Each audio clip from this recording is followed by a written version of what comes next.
Hi, everyone. Thank you for joining us. We're here with me, Tom Christie, with d20play. I got DM David Blog, David. I've got Mike Shea from Sly Flourish, and I got John from Radiating Gnome. Oh, And we're gonna just hang out, talk with Sly Flourish a little bit, and then talk about encounters and whatever other subjects we get into. Maybe the new playtest that just dropped. So let me start with the questions, Mike. Thanks for joining us, Sure. first of all. Oh, happy to do it. And let me share a screen with your web page on it. There we go. Tell us how you got into D&D in the first place, then how you got into publishing. Sure. I got into D&D back with the Gold Box D&D, the SSI Gold Box games back in the 80s, Pool of Radiance and Curse of the Azure Bonds and all those things. And I liked the mechanics behind those games enough that I bought my first second edition player's handbook just to see how the game worked. And then liked that enough that I recruited some high school friends to play with me. And we had a small but powerful campaign. I think they killed Lord Manshun of the Zhentarim in that campaign, blew up his tower with a broken staff of the Magi. And through high school, and then played a little bit in college, got into Magic. Then out of college, my then girlfriend, now wife, got me into a D&D group. And we have been playing pretty much nonstop for the last 20 years or so, since like the middle of 3rd edition through 4th edition, and now 10 years into 5th edition. And yeah, so I've been, pretty solidly playing since then, different groups. We've had a regular weekly group at my house, and now I do 2 groups a week for the past 16 or 17 years, which has been awesome. And I got into publishing. So it was right when 4th edition was starting out. I went to Winter Fantasy, which was here in the DC area, not in Indiana where it is now. And I got to preview 4th edition. I think that was the first time they revealed any of the bits of 4th edition. And I had a new cell phone with a camera and a way to blog directly from the phone on the camera to a website. And I created a little Tumblr account where I, sort of live shot our 4E game, and that got passed around to a lot of different forums. I was like, oh, this is cool. People actually want to see stuff about this. Like, what if I created an actual website? So I decided, like, I'm going to make a website. And I'm going to focus on a 4th edition D&D. I'm going to focus it specifically on DM stuff. And and then I said I need a name, and I went through all of the different powers of 4th edition until I could find a domain name that wasn't taken, and Sly Flourish was it. So I named it after it's a rogue power. It's actually a pretty cool rogue power in 4E where you use your charisma as your attack bonus, and I to attack with a weapon. And I thought that was kind of a neat mechanic. That's something that hasn't made its way into 5E yet, but it should. And so I made the website and I focused it on that. And then, of course, kind of in the tail end of 4E, I switched over to kind of doing other RPGs too. I did, I talked about 13th Age. I talked about other RPGs and mostly like how you can use these in your D&D games. And then 5E came out 10 years ago, and immediately I kind of pivoted over to supporting 5E stuff. And the blog has been focused on that ever since. The blog has now turned mostly into a newsletter. The blog gets far fewer hits than the newsletter does. So I write them as newsletters, and then they end up as blog posts. And I also said, like, oh, it'd be kind of fun to write a little book. And so I did one called Sly Flourish's Dungeon Master Tips, which you can, I think, get for free now on Sly Flourish. And about every year since, I've been publishing another book, and they've been getting bigger and bigger and, more complicated to produce, and, I think better in quality as we've been going. And that's been going on ever since. So, fun story. I think I was running in the DC Winter Fantasy game, running the 4th edition preview for Bald Man Games. I remember there was like some Paizo people there. They were checking it out to see if they liked it or didn't like it. Yeah. And it was like one of the most rewarding adventures I ran. The table like clapped when we were done. It was a lot of fun. But it was a rough go, the switch to 4th edition and having Paizo leave and yeah. Oh, yeah. It was interesting. It was fun. I remember I met Rob Hainso, who was one of the developers of 4th edition, and ended up becoming, he and Jonathan Tweet put together 13th Age. I had a conversation with him recently about it, where I was like, you remember back then when I met you? And I was like, are you gonna confirm criticals in 4th edition? And he's like, do you like confirmed criticals? And I'm like, no. And then we're not putting him in 4th edition. And I was like, yay. So, And I'm sure John has had several characters that use Sly Flourish a lot. Oh yeah, I'm John's the are- rogue guy. He's yeah. the big rogue guy. Oh So, yeah. I always love playing rogues. Yeah. yeah, David, any questions? Yeah, one of the things, Mike, that you're known most for is your lazy DM methodology, and I know that's evolved over time, and it's something that I at least refer to all the time because I've got in my campaign notebook for the campaign I'm running, I've got your steps listed right there on the current page. Awesome. So that I can make sure that I can call upon those for ideas or insights or what I'm missing, and I'm really pleased with how that's worked out for me. You've developed that over time, and you put a lot of effort into it. Can you talk about coming up with your lazy DM methodology and perhaps how it's evolved? Sure. So there was an original Lazy Dungeon Master book that I think I put out in when was that? It was right at the transition from 4th to 5th. So it talked about D&D Next. So I guess that was 2013 or so when that came out. And it was a little overly ambitious in how lazy one could be. It had steps in there, it was like a 3-step process, right? Like, we're going to narrow it down to 3 steps in 10 minutes. Like, how can you prep an entire session in 10 minutes in 3 steps? And the ideas were not bad, and people liked it. Like, oh yeah, this is great. And then I realized, like, well, I don't follow these steps, right? Like, I've got other steps that I use now, and it takes me longer than 10 minutes to prep a game. And so yeah, they evolved. That was I mean, a lot of the concepts that were in that original book, same way that Return came from talking to lots of DMs about how they do stuff. Like, it's not just, I try to avoid having a book that's just Mike Shea's dumb opinion, and is instead, like, I've talked to lots and lots of DMs. I've read lots and lots of books. I'm bringing all of our experiences and trying to then clarify and boil them down and get them to the point where you can have sort of a system around it. And that first book was still based on surveys and everything, but it was also like a weird switch over in D&D and different times. And yeah, so I knew that in my own prep, I had steps that I was taking that weren't in that book. And that's when I sat down and said, I think I need to update this book. And I'm like, but it's selling well. People still buy it. It's selling way better than any of my other books. Am I going to break this? Like, I was worried that I'm going to publish a new version of this book. And, I was like, best case is people love the new book and they buy the new book. A medium case is now they're confused. They don't know which one of the two books to buy.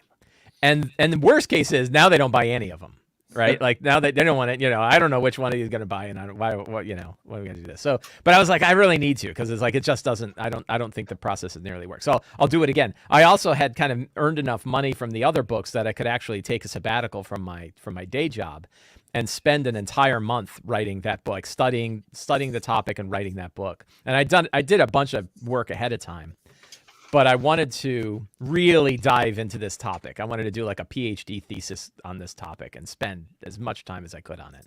And I did, and it was wonderful. It was one of the best months of my entire career, of being able to just write in the mornings and research at night, and then do that for an entire month until I had the first draft of the book done. And luckily, the best case scenario took place, where Return now has well outsold the original Lazy Dungeon Master.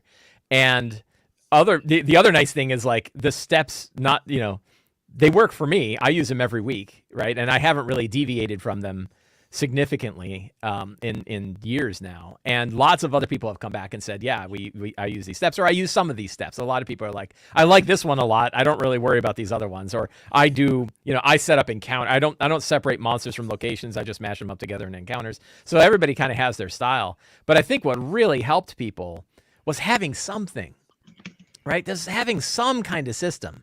It's not the best system necessarily. It's certainly not the best system for everybody, but it's, if you read a lot of game master, every game master book I could find, I read that about how do you prep your game, whether it's Fantasy Age or Pathfinder or D&D. I read all of them to try to say, like, how does it tell you? And they're all so wishy-washy about it, because they recognize that there isn't an ideal system for everybody. And mine is like, well, I don't have to write one that supports everybody. I can just write an opinionated one, because it's not my responsibility to write the Dungeon Master's Guide. So I said, here's one. Here's one. Here are the 8 steps. Here's a whole chapter about how you can modify those 8 steps to fit your process. And here's a whole chapter about how those 8 steps don't always work, and then put it out there. And that sat well, right? That worked. And it's been, now I think it's been about 4 or 5 years since that's been out. I don't even know. And I haven't felt the same way that I felt about the original. It isn't like I have some new way that I prep my game where I'm like, oh, the old one doesn't work. And what's really great is it works for online play. And that was pretty much by luck, that the system can support prepping for online play as well as it supports in-person play. At least for me, right? Like when COVID hit, I switched from 100% in person to 100% online for 2 years, which was a tremendously big change in how I run games. And now I'm about 70-30 online to in person. I have my Wednesday group comes in person most of the time, but then I run a lot of online games. And the great thing is the steps are the steps. I use them whether I'm in person. I use them whether I'm online. They work well. It still means I can prep very quickly to kind of get what the important parts that I need to run a game. And other people are seeing the same thing. I put together I don't know if you guys are familiar with Notion. Notion is sort of like OneNote, right? Yep. And I put together a Notion template that's built around how to prep for your campaign, that's built around the 8 steps, and it's very popular. Lots of people use it to help keep their notes together for the game. So yeah, that I would not say that was by brilliant foresight. That was probably by blinding luck. But it's worked out really well. And nicely enough, I don't feel like, I immediately have to reprint this book because there's the game has changed so much. I have to go rewrite it. It's actually been working pretty well. Did you have steps that were maybe false steps in your process that didn't deliver or didn't work as well as you'd hoped when you tried them out? Yeah. There was one step I added in because it was so common. I didn't have it originally. And then I'm like, I got to add this in because everybody does it and I do it. And it didn't really fit the same sort of overall theme. And that was outlining the scenes, right? Kind of outlining scenes was sort of antithetical to improvisational DMing. But everybody does it, right? And everybody needs, and I realized, and I wrote it in the book when I went back to the rough draft, I'm like, I got to put this back in. And I'm like, I didn't want to put in an 8th step. I'm like, that's too many steps, right? Like 7 is a nice number of steps. 8 is a lot. But I was like, everybody does it. And you kind of need it. I don't think I'm trying to think if there were any steps where I was like, oh, this is definitely something that I had originally thought would be in there and then ended up throwing out. Nothing leaps out to me like that. But you do talk a lot about delivering value for your prep time. Making sure that things you do deliver at the table as a more fun experience. And sometimes some things that are fun to prepare for a lot of DMs, like a lot of world building, I'm not sure they deliver a lot of sizzle at the table. Yeah, so that was something where it wasn't like I started off by saying, oh yeah, I think world building is really important, and then later said, oh no, it's really not. Like I kind of knew up front the amount of energy that people can put into world building, which can be great, right? And if you love it, you love it, but that doesn't mean your players have to love it, and it doesn't mean it's necessarily valuable to the game you're going to run. And as long as people understand that and they still want to do it, that's great. It's when people get paralyzed by their own world building and get really mad when I wrote 23 religions and you guys don't care. And it's like, no, they care about the fact that their fighter got an extra attack, right? Like so yeah, that stuff was in there. And I talk about like spiral campaign development as one approach towards world building, that idea of building, start with your characters and build outwards rather than build your entire worlds with all the continents and the 70,000 year history and all the religions. Like, leave that to Kobold Press, right? Like they'll fill out the Midgard world book with all that. You don't need to do that. Probably you can't, right? You're not going to write 300 page tome with art, and design and everything else. Unless, maybe you are, but most people don't. And yeah, so there are definitely lots of steps that people commonly do that I don't talk about in those books that I do think probably maybe times it works for them. And maybe it actually ends up taking a lot of time that people don't, it doesn't prove to be that useful. I'll give one, and I get yelled at when I bring it up, but I'll bring it up right here. We'll see if you guys yell at me. Is spending a lot of time designing dynamic maps in Roll20. right? People spend, I see it a lot. I see people are like, I don't have the time to prep. And you're like, well, what are you doing? Well, I'm making sure I have all the dynamic lighting set up for my map in Roll20. And I'm like, I've talked to players, and I don't have a study on it that's like the majority of players don't give a damn about dynamic lighting. But I've definitely had players who are like, not only do I not like it, I can't play because it like slows my machine down to nothing. Or I spend all of my time in a tiny little box because I don't happen to have the line of sight to be able to see the whole room. So I might pop out and fire an arrow and then dive back, and then my entire game is spent looking at like a 1-inch clear section, and the rest of the map is black. I think you're right on that. I think it's a sales tool. When I first got Roll20, I set it up and I had it running, and I'm like, this really sucks for the player for exactly the reasons you said. Yeah. And I'm like, in a real environment, they're peeking around that corner every second. They're getting hand signals from the other characters. They know there's 10 dragons down the hall. So they have a lot more situational awareness than you might give them credit for. The dynamic map shows them. Yeah. Yeah. And so I don't use it. Yeah, and I mean, it's got all the things that are like, again, like kind of opposite of the idea of lazy dungeon mastery. It takes a lot of time to set up, uses up a ton of resources, a lot of times costs a lot of money. So if you're going to go buy a module and you already own the book, you got to buy the Roll20 one too, so you can get the one that has the dynamic lighting in it. And this, I just released my first Roll20 module that has dynamic lighting in it. So I'm being completely hypocritical to sell it. Yeah. But real quick, before John, you have any questions? I'm getting a little bit of popping in your mic, Mike. Anyone else getting that? Might have to just move it a little bit away from you. Maybe. Sure. And I probably have the my mic volume a little too loud. Let's try All right, John. I was just gonna add on there. I'm a fantasy grounds guy, not a Roll20 guy, so I'm that idiot. But it's the same thing there. And I use like a variety of different like digital notebook things and stuff like that, so I can freehand draw something the way you would on a battle map, and then just quickly turn it into a ping and throw it up. Right. Because I mean, they don't just not need dynamic lighting. They don't necessarily need a really fiddly map with walls that look like walls and floors that look like floors. You're going to tell them what those are. They're going to fill in the details. What they need is to understand where they can go, where they can't, what they can hide behind. Yeah.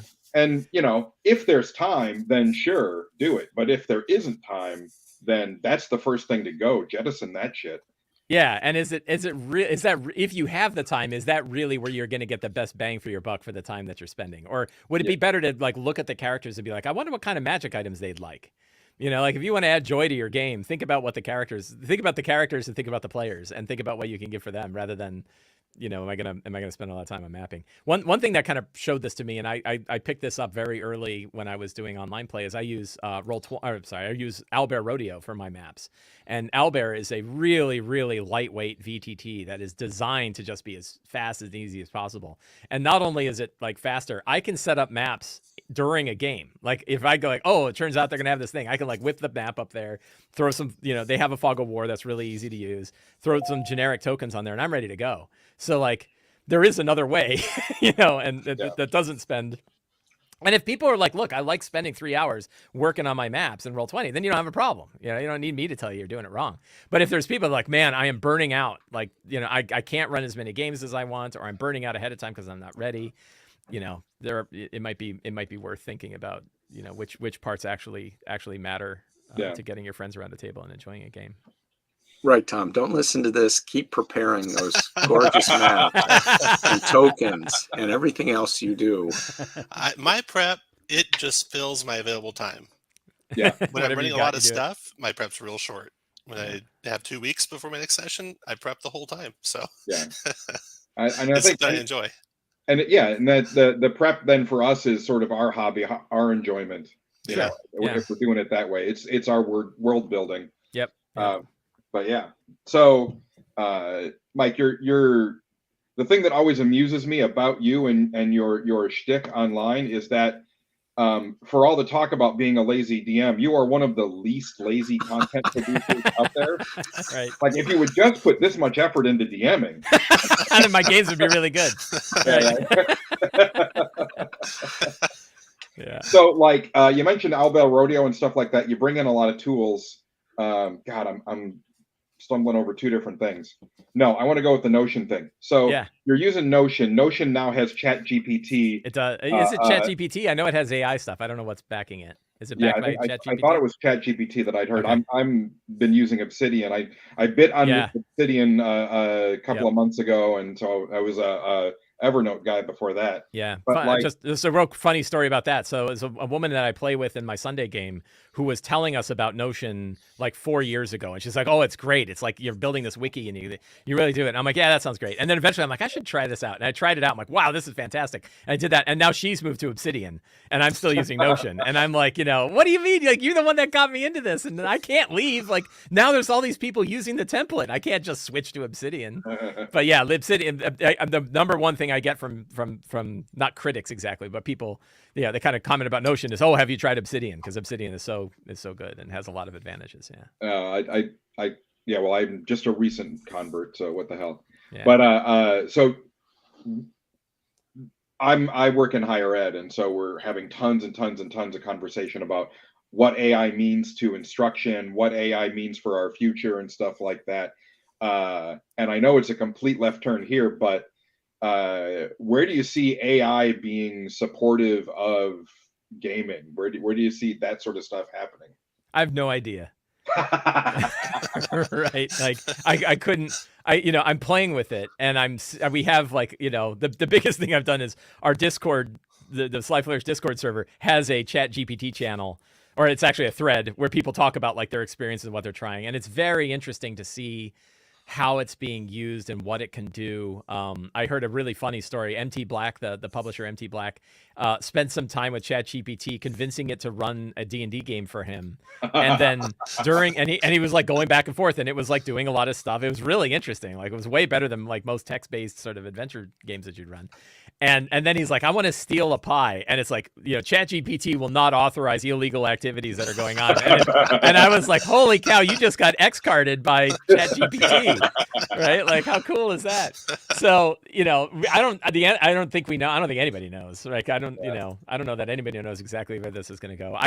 I've got some scary, kind of scary things for me where like I went to it and I'm like, what are the hardest parts of DMing? And it kicked out like, what are the top 20 hardest parts of DMing? It gave me a big list. I'm like, yeah, those are not bad, right? And then I was like, what are the hardest parts of DMing that people aren't thinking about? And it gave me a different list. I'm like, wow, it's got a lot going on in there. So I don't know. I think the way I think about it right now is that it's a fancier random generator.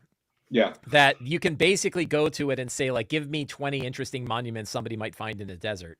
And you could just go to your Raging Swan book of, different random tables for things that are in the desert and roll on those and get them. It just has nicer text around it. Right. And so far that's what I'm seeing. And just like you can go to a bunch of random generators and generate an adventure, only you kind of have to fill in the words. You could go to it and say, "Hey, give me an adventure in the desert," and it'll probably give you something that's not too bad.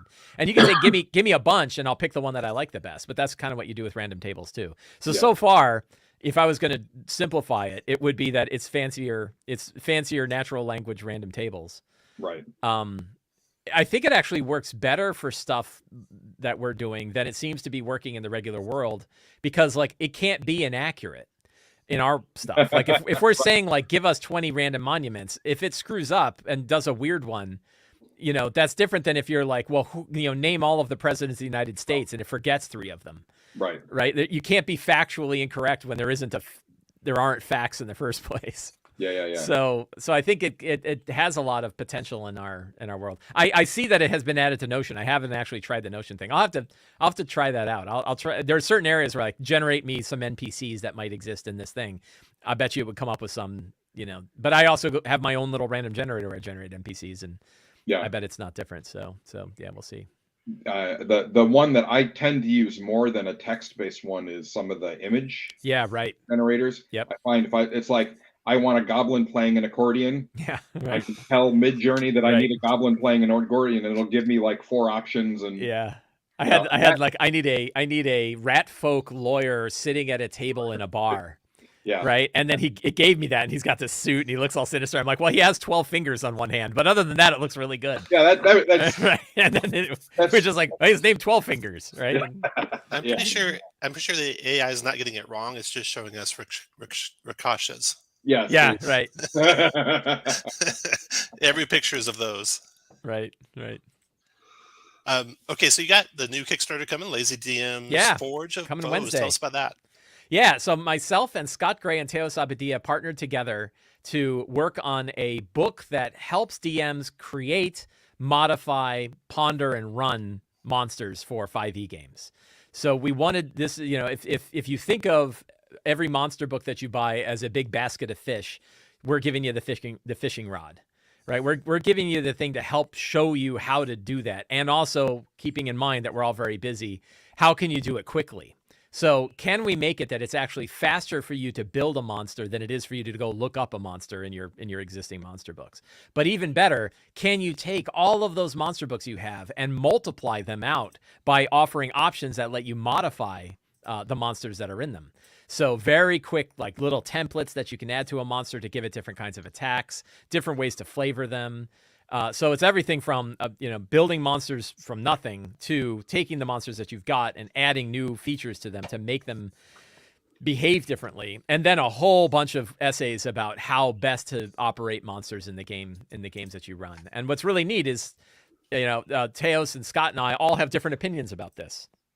So we're able to kind of go into this one book and bring these different, sometimes the delta between these opinions, and other times where no, it's one person's opinion with a sidebar from somebody else saying, I don't know what the hell that guy's talking about. Not usually. It's usually like, hey, here's a different approach, different approach for thinking about this. So when we have like a couple of different ones, so I'm a big believer in that the monsters you choose come from the story that's going on, right? You have this story and you think about what monsters make sense in the story. But the other approach is, what if sometimes you just have cool monsters and you want to figure out how to build the story around them, right? So we were able to offer both of those views in one volume. So it's going to be a 128-page hardcover book. It will probably be out either late this year or early next. The Kickstarter is beginning on Wednesday throughout the entire month of March. And it is for both the PDF and physical versions, and also you can pick it up with the other 3 Lazy DM books that I've got. So you can get all 4. You have a special deal on all 4, both in either print or PDF. So yeah, it's been awesome. We've been working on it for a year together. Like, we came up with this idea, I think, at the beginning of 2021. What year is it? 2022. So we've been working on a good long time. We have really interesting talks. Like yesterday, I think we talked for an hour about what the hit point spread should be like that we offer for quick monster building. Like, we put one out there and we're looking at it. We're like, I'm not sure it's exactly right. And it's like, let's do an analysis of, 2,700 monsters at all different challenge ratings and figure out like what's the right hit point spread that represents typical 5e monsters. That's completely different from what the DMG offers, but is a lot more accurate into what it has there. And let's look at the work that Paul Hughes has done for the Monstrous Menagerie and for Blog of Holding, and compare that and say, like, are we meeting that? So yeah, really excited for that book. It's gonna be awesome. Quick plug right before David's got a question. So if you join your Patreon, you can get a preview of that book, I believe, right? Yep, absolutely. All right. Yep. That's one thing that and same with Teos's. If you join Teos's Patreon, okay, you get the same thing.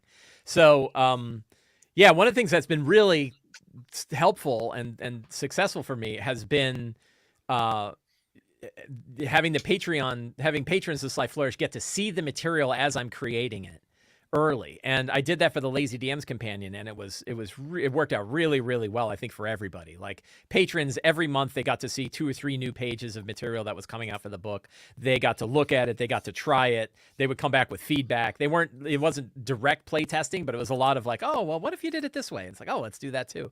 And then at the end, I was able to take this thing that had already been through, hundreds of people who had looked through it, and then put it together, and then run the Kickstarter where we go through design and editing and layout and all of, commission art and everything else. And it worked both really well as a way to make a book, and also was a benefit to both patrons of Sly Flourish and the people that backed the Kickstarter. David, go ahead. Mike, let me pitch your book just for a bit for you here. Sure. When I heard about this Forge of Foes mentioned, the one line description didn't sound like it was going to be a perfect. I was a little dubious about it, because the monster manual has pretty good information about customizing your own foes. And I feel like I know a lot about making exciting, engaging encounters already. But looking at the preview and hearing some of the stuff you've talked about it, the the information about making your own foes goes so far beyond what's in the monster manual, and the monster manual is pretty good. But I love the way you've got the list of certain monster types, like giants or fiends or whatever, and you've got suggested powers and ways that those can be built up from a sort of a generic template. I love the notion of a monster power spell book of sorts, Right. where you've got a list of powers for different sorts of monsters that you can kind of mix and match to whatever fits the situation. And reading the what's probably a little bit of the building engaging encounters thing from the preview, you know, I feel like I know a lot about engaging encounters, but just reading that section, I felt like I was overflowing with ideas. So that's the baseline, you know, just having that fuel my creativity. Really excited about this book from seeing the preview and what I've heard about it. So nice going on that. Oh, thank you. Yeah, I think that's something, and so that's something that Teos is bringing to this that is really making it awesome. Teos has been working for years on this idea of kind of add-on monster powers to existing monsters, things that you want to do to either change them from a theme or change how they operate mechanically. And he's bringing a lot of that into this book. So we have that sort of quick monster builder that offers, you know, about a dozen of those, but there's a whole other chapter that's got, you know, dozens and dozens of them, ways to take monsters in totally different directions. And that's something where, yeah, if you look at like the Dungeon Master's Guide, it sort of has baseline statistics for like how to change one type of monster into another, but it doesn't have like that power idea, this idea of like what's one feature you can give to giants that really say this is a giant, right? That this one thing that they do is really, you know, giant-like, or aberrations. Like what, you know, maybe we'll offer a couple, like there's different kinds. Undead, there's sort of corporeal versus incorporeal undead. What if you have one power that you could add that really shows what a corporeal undead is like versus an incorporeal undead? So that, you know, very quickly you can like pull your baseline stats, choose the type, grab that power, throw it on there, and you're ready to go. But then maybe you want to go a little bit more and add a couple of these other little powers to it, right? And maybe you've already got a monster and you just want to throw an interesting thing on board. So yeah, that I think is something we you know, I think other books is, I'm not going to say like, oh, we're the only ones that ever done this. Like other people have done stuff like this, but I don't think anybody has done it with the same kind of focus that we've got on just this. So it's almost like taking that 8-page section of the Dungeon Master's Guide that talks about customizing monsters and blows it out to 128 pages, right? Really dives deep into that topic. Do you talk at all about pitch? You're welcome. Do you talk at all about making higher level monsters stand up a little bit? Oh yeah, better. Yeah, and in a few different ways, right? So I think we probably have like 3 chapters on it, because we talk about how to build legendary monsters, right? How to take a monster and make it a legendary monster, both easy ways and hard ways to do that. Like easy ways and, you know, more detailed ways to do that, depending on the amount of time that you want to put in. We talk specifically about like bosses and minions, like how to manage the relationship of bosses and minions. We talk about multi-phase fights where you might throw a bunch of minions out first, then some bigger brutes, and then the boss, so that you're making sure that the players don't all have the opportunity to just build their strategy around nuking the boss. It's like, no, we're too busy fighting all this other crap, you know, to be able to have that clean strategy, which means our boss can last a little longer. We have a whole chapter about why high-level monsters are not nearly the challenge that they ought to be. Like, what is it about the design of 5e that makes that sort of a really big challenge? So yeah, all of us are very aware of this issue. You know, we're very aware of this issue, yes. Right? And we have poured a lot, everything that we know about it, we've put into this. So yeah, there's a lot of different stuff about, you know, both like high-level foes, but also boss monsters, and kind of all the intersections of those things. Yeah. Love it. So you just mentioned minions. Yeah. And for that, you mentioned Sly Flourish. Yeah. So we've got like now 2 points of this was cool in 4th edition. Yeah. We don't really have it. We don't really have minions. You can kind of fake your way through minions, but we don't have a minion as a concept. We also don't have elites as a concept, right? For monsters and stuff like that. What are some of the things that 4th edition got right, besides those sort of low-hanging fruit, that you try and emulate or would like to see to get developed in new versions of whatever we're talking about, 1D&D? Sure. What should we be going back to the shelf and pulling off? So I think I see a lot of people who talk about 4th edition and bring it up as a, like, there's all this good stuff that where the baby got thrown out with the bathwater with 4E, and that we should bring it back. But it's important to, like, it's not quite that easy, because the fundamental mathematical nature of 5th edition is different than 4th, which is why we don't have some of that stuff. So minions and elites and solos being an example, encounter building being another. Like the other one, I think it's very easy to look at how encounter building worked in 4E and say that was so much better. And it was, like, it's way easier to do encounter building in 4E than it was in 5th.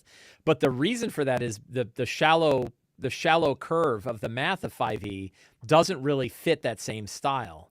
So there, I always like to bring up the example of the ogre, that in 5th edition, an ogre can be a solo monster, an elite monster, a normal monster, or a minion, all dependent upon what level the characters are, right? Like 15th level characters are going to treat ogres like minions, where 2nd level characters are going to treat them like a solo, and 3rd level characters might treat it as an elite, and so, yeah, probably 1st level treat it as a solo, and it's going to crush 1st level characters. So I don't know, but like, that's kind of a way that the math works. And I tend to defend that, right? Because I sort of like that idea. The weird thing that 4th edition had is, like, there's 26 different kinds of ghouls. And you have these, like, level, 28. I remember they had, like, level 28 minion abyssal ghouls. And you're like, how is something else level 28 and a minion, right? Like, it's weird that, like, this thing is this powerful, but also so weak at the same time. Like, its attack bonus is plus 28, but its hit points is 1, right? And the reason is because they needed that mathematically in 4E, because everything in 4E scaled, at a much higher curve, that a ghoul would never be a useful enemy at high levels unless you created something like that abyssal ghoul. So unfortunately, I don't think that it's as easy as sort of taking a thing and converting it over. And a good example is, like, I don't know if you've seen how MCDM is handling minions, right? MCDM, Matt Colville's company, Yeah. they have the book Free Mortals that they kickstarted and have been putting out playtests for. And James Intercasso, my good friend, is a lead designer on that book, and he has spent a lot of time and a lot of playtesting to come up with a minion style system for creatures. And it's way more complicated than a 4E style minion, right? And it's way more complicated for good reasons, which is, like, how do you prevent them just getting destroyed by magic missiles? Or how do you prevent it where sleep takes out 90 of them, right? Because they all have, like, one. It's so, and in 4E, they didn't work particularly well either. I always bring up the example of the time in 4th edition, we were pretty high tier, and I brought out like 28 or 30 miniatures of all of these evil cultists in Thanatos, in Orcus's realm of Thanatos, and it was all his local cultists. And I brought all the minions and I put them all out on the battle map. And my wife, with her ranger, fired a shot that hit every one of them and immediately killed all of them. And I'm like, but they just immediately turned into the undead version because they're in Thanatos. So I'm just gonna, I had to take all the minis off and replace them all with, like, skeleton minis. And then the next day I was like, I cast this spell and they all died too. And I'm like, man, it took me like 15 minutes to do 2 turns because the minions got killed so easily. So that it makes it hard to kind of move that over. And I think we have a few different approaches. So I have a few approaches that I put in the Lazy DM's companion, sitting right there over Dave's shoulder, about how to handle, like, minion style rules. And some of them are just like give them 1 hit point and make it easy. But sometimes you have to, like, well, but what, there's a lot of edge cases that come out. If you look at Level Up Advanced 5e, they do the sort of big monster as a pile of minions style, which is very popular. Like, you have the skeletal swarm stat block, and it's like 1 stat block, but then there's always like but what does Turn Undead do to that, right? If I cast Hypnotic Pattern, are all of them hypnotized? Are half of them? Does that do damage? Like, what happens when you do that? So I haven't yet found a perfect way to handle something like minions.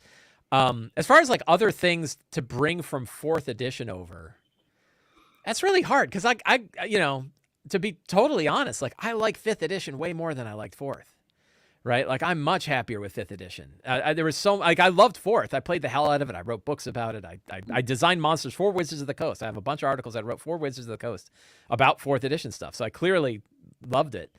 but it was a breath of fresh air to come to 5e in a lot of these ways. And a lot of the, like, not everything is sort of mechanically a rigid mechanical encounter, that now things can flow. Now you can run easy encounters and it doesn't take an hour and a half. You know, the funny thing, I told you about how I did my first, my first thing was watching 4e being played at Winter Fantasy.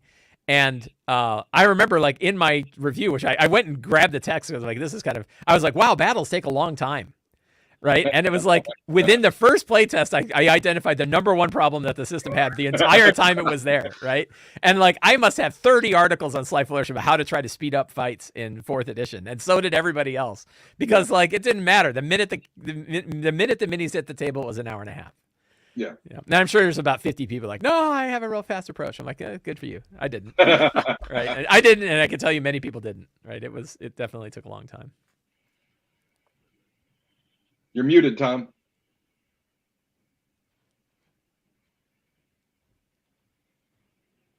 Still muted. Still muted. Still muted. There you go. Okay, so thank you very much. We're going to talk about encounter design, and you are welcome to say, Mike. I know you're super busy, so you can. I would love to talk about encounter design anytime you like. It's my day off. And I would like nothing better than to talk about encounter design. So encounter design, unless that was your hint that I should leave. No. Oh, no. okay. It's like, I see it as like the bugbear out there. It's like, hey, they can never do encounter design right, but it's got to be an art.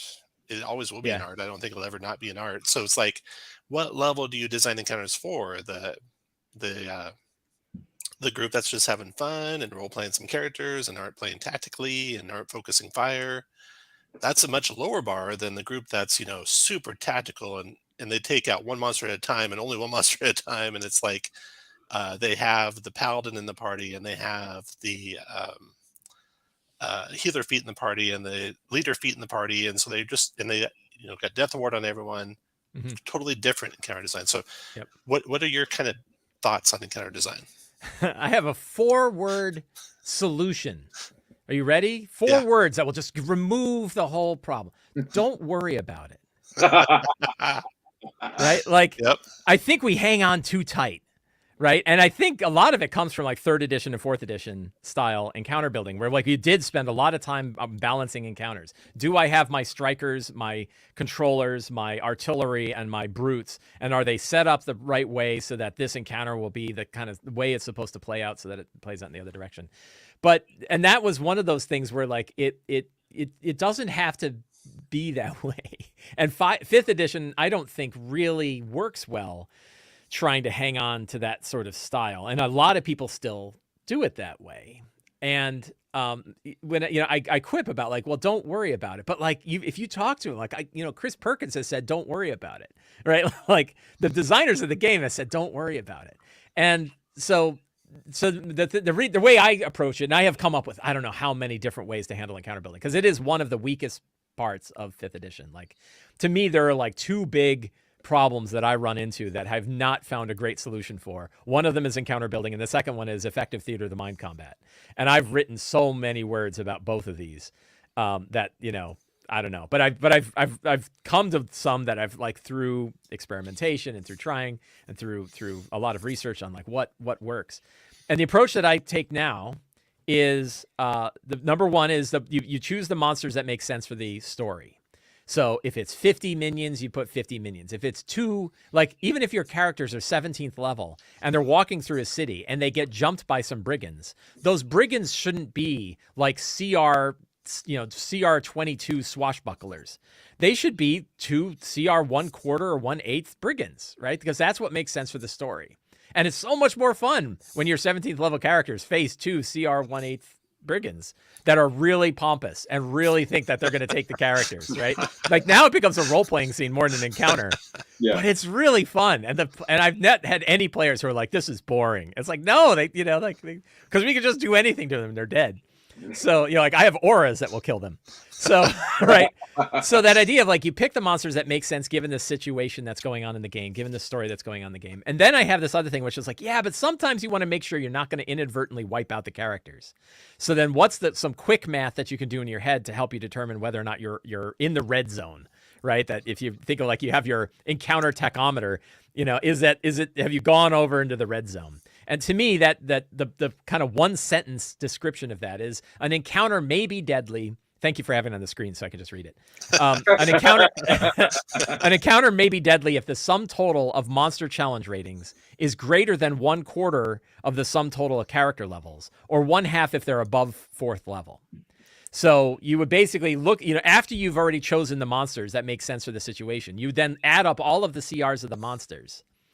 And then you look at that and say, okay, now look at the characters. And if you take the characters and you divided the total character levels by either a 4th or half, depending on how high level they are, if the monster CR's total is higher than that, you're in the red zone.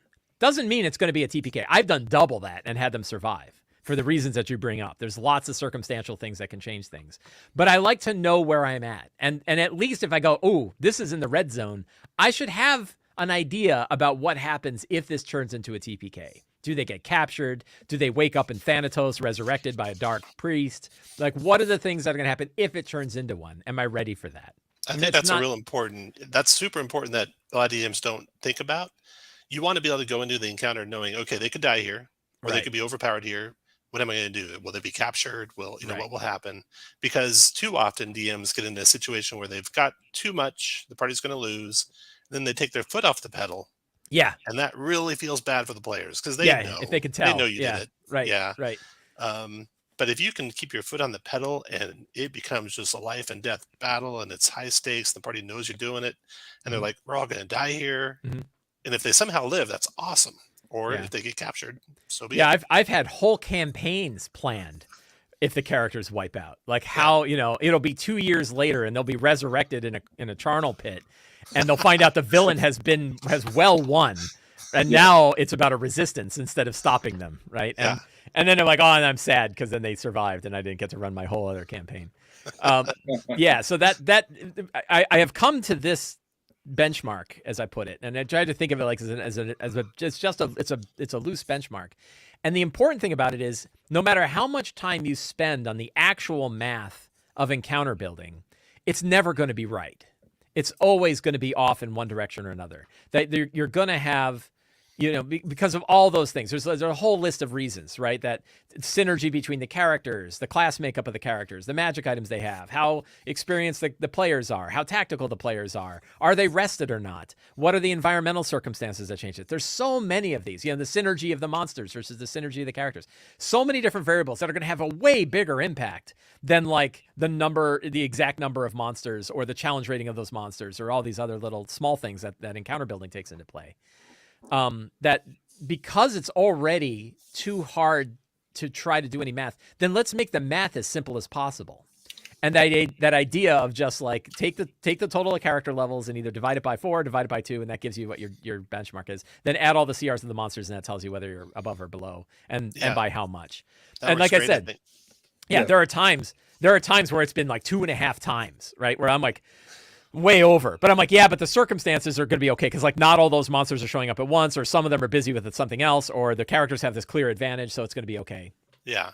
So I can argue my way out of having where it's way in the red, right? The gauge is pegged way in the red, but I know why, and I know what the situation is and how that's going to affect that red zone. If I could just be a pimping Forge of Foes one last time, we actually offer a bunch of different ways to do encounter building in that book, with different perspectives. So we even have like, here's a table that says if you have a boss and 2 sub-minions, a boss and 2 sub-bosses, how many of those would you want given characters of a certain CR and a certain thing? So we're approaching it from a whole bunch of different perspectives, everything from the lazy encounter benchmark to more specific, like here's a model encounter that you could just kind of drop into your game based on the layout, the style and the layout of the monsters that you've got. So that's a neat thing there, is we have multiple solutions to the problem. I think you said a couple of things that are also like on point, and that is what makes players bored in an encounter.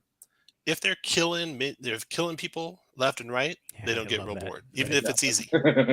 But if they have monsters with tons and tons of hit points that can't hurt them very much, that's boring. They know they'll eventually win. They're not really ever in danger, but it takes a long time.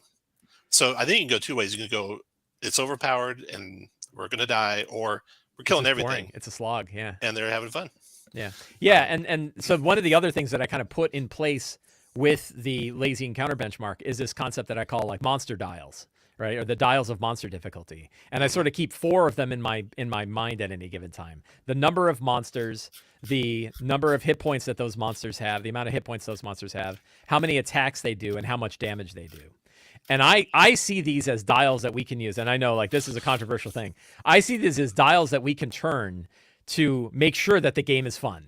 And that example of it is fine to dial the monster hit points down when it's clear that the characters have the advantage. And when you look around the table and people are starting to reach for their phone, that's when you go, you whip that dial. And now they're all 1, right? Like the next hit's going to kill every monster that's on here, or maybe not that extreme, but you can certainly say like, well, they were close enough. We're going to just turn that dial because for the sake of the pacing of the game and for the beat that we're trying to meet, let's go ahead and tune it so that make sure that it's fun. And I'll tell you, like I've been at organized play games where DMs, and pardon me if this is a common technique that you guys do, where the DMs will say, well, we're going to stop the battle right here, right? Like you've sort of cross over that threshold where it's clear the characters are going to win, and the DM will just say, you know what, we're just going to short circuit it and move on. And you're like, that was the most fun part. Like that was the part where I had the upper hand, and now I get to go kill all these dudes.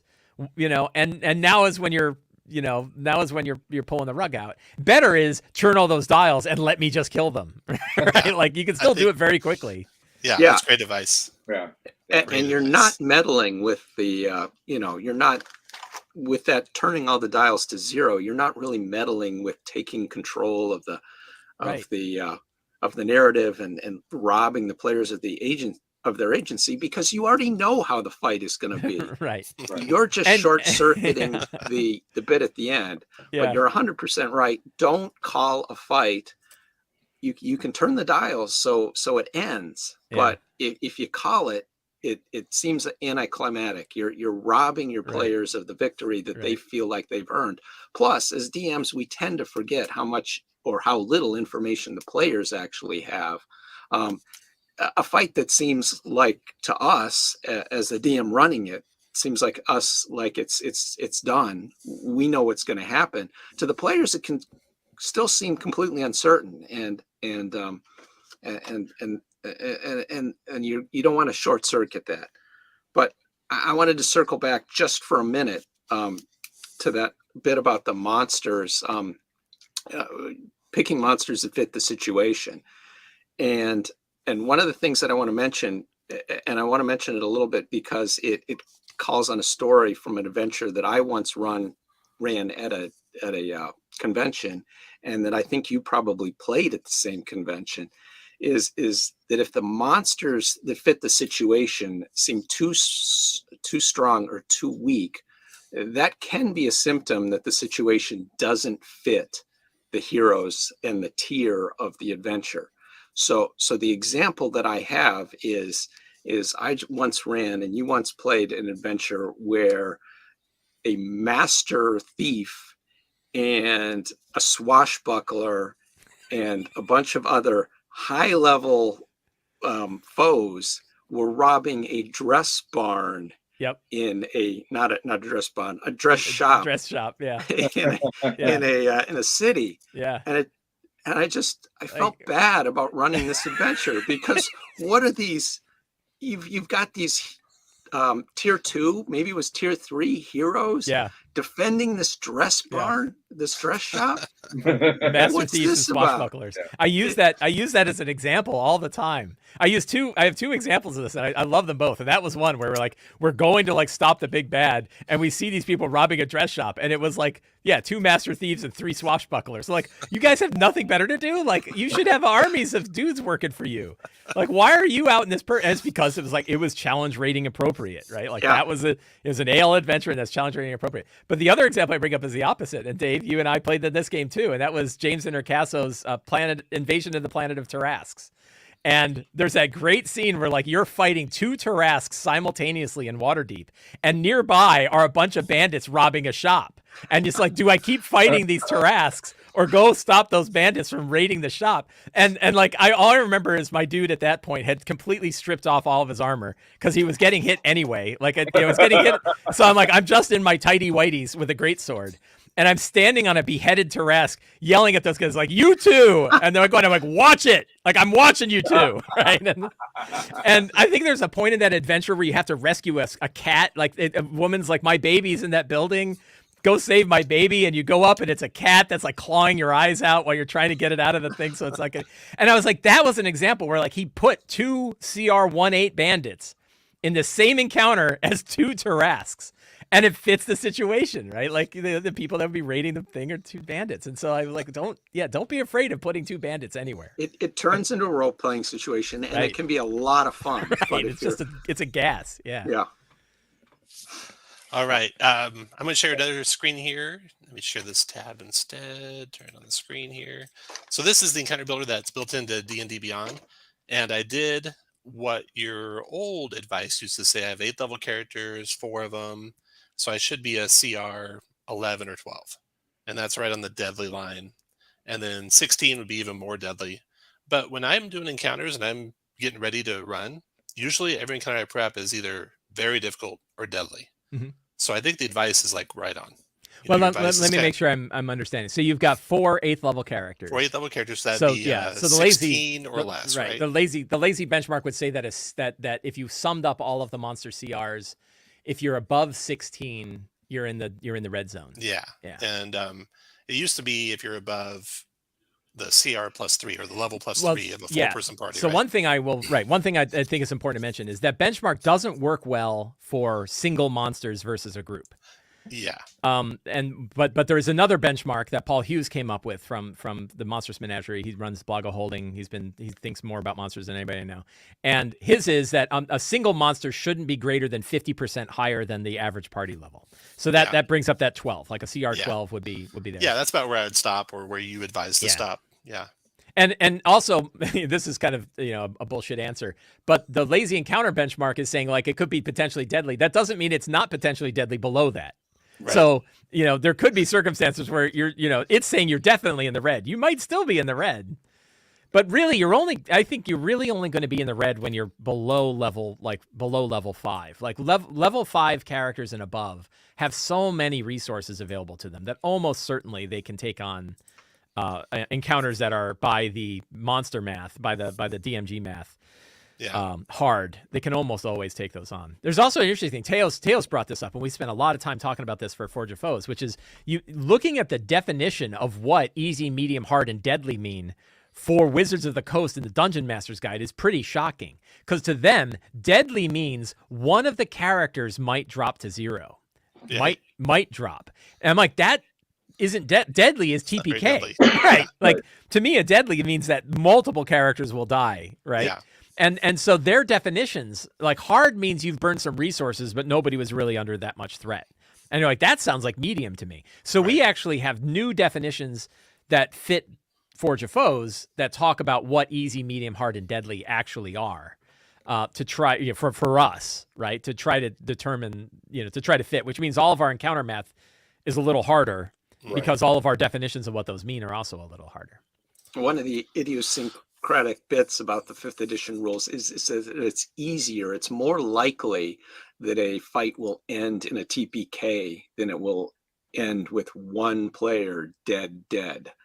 So just because if there's somebody standing at the end, you're likely to be able to revive a character who goes down to 0.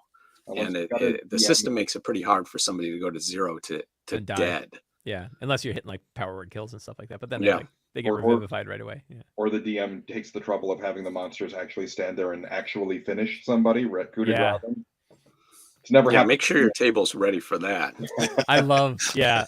I'll tell you what's great, and this is something that shakes up battles really well, is projecting that you're going to do that. Right. Oh, so like when you see somebody go down and you're like, the gnoll holds his greatsword over the top of the guy and is like, ha, ha, ha, ha, right. And it's like, you got a whole round to deal with it, but that dude's going to crit your dude on the ground and give him 2 death saves. Yeah. If you don't go over there and deal with him right now. And then they have to like, we all got to scramble, right? Like I got to take opportunity attacks to go over there and help him. It's a whole different game. Yeah. When people start coup de grace, that's for sure. Yeah. Much more deadly. I will say, another little Adventurers League story. I am the only possessor of a Adventurers League certificate that was the first character killed by a Sararak during the Tomb of Annihilation season, because the DM I was running had an elemental crit me twice when I was down and killed me outright. And at first I was like, I'm kind of mad. And then I was mad until I think it was, I forget who it was on the balcony sorry, cats. That, I was the guy up in the balcony named my name and said, that's the first guy killed. And here's the certificate. I'm like, yay. Like, yay me. I still have the cert because nobody else in the world has that. Was that the D&D Open at Origins? Yeah, it was a D&D Open at Origins, Yeah. and it was the first time they were doing that, and they had like the curse of a Sararak was your soul would get stolen if you died, and I was the first one killed because an elemental punched me twice when I was down to 0. I'm going to try something here, see if this works or not. I haven't done this before, and maybe I'll get copyright strikes and everything, so we'll see if it goes okay. You play some music? Tab instead. Oh, The D&D. Dead man is revived. Can you guys You hear ask him 5 questions, at which point he will die again, never to be re-revived. Were you killed in the Battle of the Evermores? Yes. 4 more questions, right? Yes. No, that wasn't true. Did that count as a question? Yes. Damn it. Only answer when I talk to you. Okay? Yes. Why did you say okay at the end?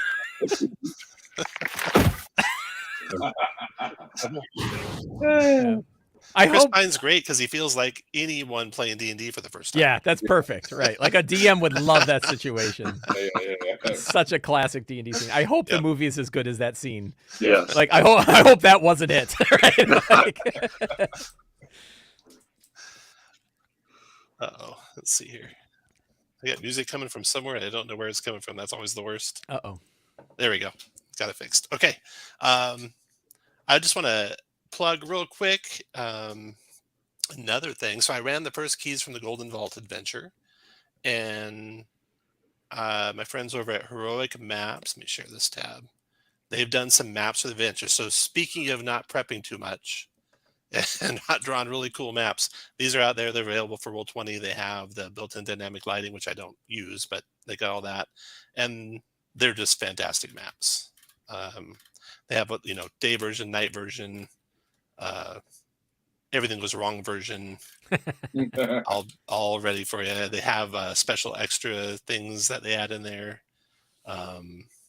NPCs and such, and then they also have the Stygian Gambit map available as well. So, have you guys, any of you read that book yet? Or I have not. I haven't had a chance. No, not yet. I'm hoping to play some of it. Yeah, we played the first adventure, and we'll probably play the second one here pretty soon. We're running Dragonlance though, so we're up to chapter 6 of Dragonlance out of 7 chapters. That'll wrap up here pretty soon. And then, is that all I wanted to? Yeah, that was it. Okay. Anything else you guys want to talk about? Not really. I think we're done.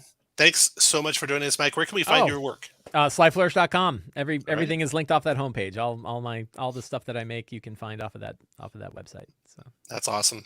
nice place all right, thanks for joining us, and we'll see you all next time.